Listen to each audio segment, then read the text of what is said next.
আমরা জয়াজির সাথে তো দিদির পারিবারিক সম্বন্ধ আছে বহু বহু দশকের। তাই আজকে জয়জি প্রথমবার এই প্রথমবার এলেন। তিনি অনেকদিন থেকেই আসবো আসবো বলছিলেন, তাই তিনি এসছেন নিতিন কলকাতার। এই জন্যই এসছে মহতির সাথে দেখা করতে, এবং মহতির সাথে দেখা করলেন, দুটো আলোচনা করলেন।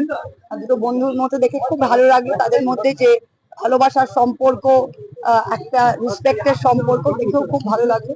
আর আপনারা তো জানেন পার্টিগত ভাবেও তিনিও সমাজবাদী পার্টির এমপি, আর তৃণমূল কংগ্রেস এবং সমাজবাদী পার্টি দিদি অভিষেকের সাথেও তো কিরকম অখিলেশের যা সম্পর্ক, আমরা একসাথে বরাবর লড়াইটা দিয়ে থাকি।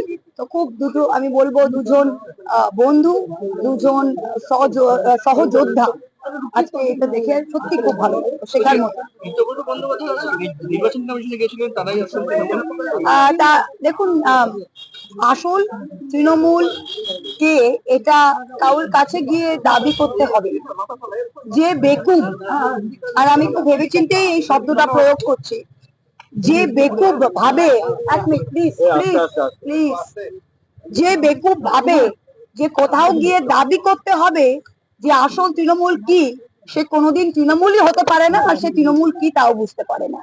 কারণ যে আসল তৃণমূল সে জানে যে মমতা ব্যানার্জি তৃণমূল, এবং দলটা মমতা ব্যানার্জি এবং তার হাতে আঁকা প্রতীকটাই। তা সে যেখানেই যান, তিনি আজকে ব্যানিশ কুমারের কাছে গেছেন।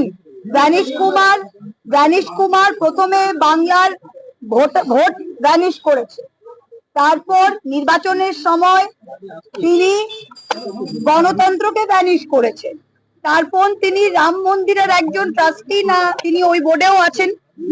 সেখানে আপনারা দেখেছেন ৩,৫০০ কোটি টাকা লুট হয়েছে, সেখানে সেটি ব্যানিশ করেছে। এখন তিনি ঋতব্রত তার কাছে গেছে যে কিভাবে তৃণমূলের সিম্বলটা ব্যানিশ করতে হয়, তাই জন্য তিনি এটা বরাবরই এটার চেষ্টা, তিনি ব্যানিশ মাস্টার। তাই একজন বেকুব একজন ব্যানিশ মাস্টারের কাছে গেছে, এর বিরুদ্ধে বাংলার মানুষ দেখবে। আমি তো আবারই বলছি যে তৃণমূল কংগ্রেসকে যে কেউ দাবি করে যে সে আসল তৃণমূল, সে তৃণমূল কংগ্রেস কে বা তৃণমূল কংগ্রেসের মর্ম সে এখনো বোঝেনি বহু বছর। আপনারা আপনারা আপনারা দেখবেন, আমরা যাই করব আপনারা দেখবেন। আমি যেটা পরিষ্কার বললাম যে ওদের কমিশনে যেতে হবে, ওদের প্রথমে সবকিছু করতে হবে, কারণ ওরা এই, আমরা তো তৃণমূল, মমতা ব্যানার্জি তো তৃণমূল, মমতা ব্যানার্জি তো দাঁড়িয়ে বলতে পারে না যে আমি মমতা ব্যানার্জি, আমি তৃণমূল। এই ইতিহাসটাকে তো মমতা ব্যানার্জি প্রকাশ্যে কাউকে বলতে হবে না, এটা তো বাংলার মানুষ, ভারতবর্ষের মানুষ, আমি বলবো পৃথিবীর মানুষ দেখে নিয়েছে। তাই মমতা ব্যানার্জি এখন দাঁড়িয়ে ইলেকশন কমিশনের বকালতনামা দিয়ে বলবেন যে আমি মমতা ব্যানার্জি আর আমি তৃণমূল কংগ্রেস তৈরি করেছি, এত দূর দিন না মমতা ব্যানার্জির এসছে, না আমাদের তৃণমূল কর্মী হিসাবে এসছে, না বাংলার মানুষ 2,60,00,000 যারা তৃণমূল কংগ্রেসকে ভোট দিয়েছিল তাদের এসছে।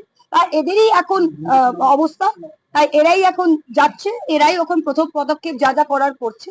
আমরা তো পরিষ্কার বলে দিয়েছি যে আমরা যারাই, আর আরেকটা জিনিস আপনারা যদি শুনলেন, আজকে তাদের একজন এমপি, গদ্দার এমপি কে জিজ্ঞেস করা হয়েছে, এমপি লবি আবার বলছে, গদ্দার লবি যেটা, গদ্দার লবি বলছে ভাই আমরা এনসিপিআই, ওরা কি আমরা জানি না, ব্যাপারটা বুঝলেন?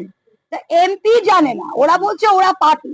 ওরা যদি পার্টি হয় তাহলে পার্টির এমপি তো তার এমপি থাকে, right or wrong? Right or wrong? তা এমপিরা বলছে আমরা এনসিপিআই, আমরা ন্যাশনালিস্ট পার্টি অফ ইন্ডিয়া, বা কি একটা সিটিজেন কি নাম জানি, আবার ডেফামেশন করবে, কি নাম, চোর না সিটিজেন, আমি কিছু শুনলাম না, সিটিজেন, ঠিক আছে, সিটিজেন পার্টি অফ ইন্ডিয়া, ঠিক আছে, একটা। আর এরা বলছে যে না আমরা আসল তৃণমূল, আবার এমপিরা বলছে না আমরা আসল তৃণমূল, ওরা বলছে আমরা এনসিপিআই। এরা একবার প্রথমে বললো, এরা বললো যে না আমরা দিদির সাথে আছি, আমরা শুধু এলওপি করছি, এখন বলছে আমরা আসল তৃণমূল।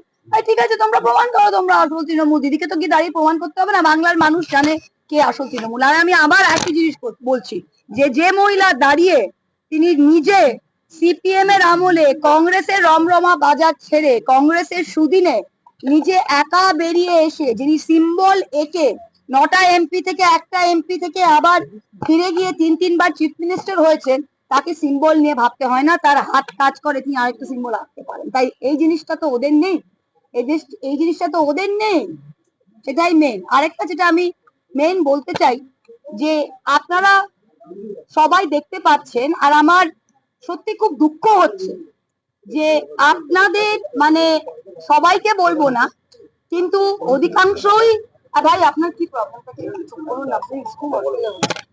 আপনাদের অধিকাংশই সব জায়গায় যখন বিজেপির গুন্ডারা, তারা গুন্ডা অ্যাক্ট পাস করেছে, গুন্ডা অ্যাক্ট পাস করার পরের দিনই আপনারা দেখলেন কালীগঞ্জে কি ঘটলো, এবং দলীয় পতাকার হাতে জয় শ্রীরাম বলে কিভাবে তারা মব লিঞ্চিং করছে এবং পুলিশ দেখছে।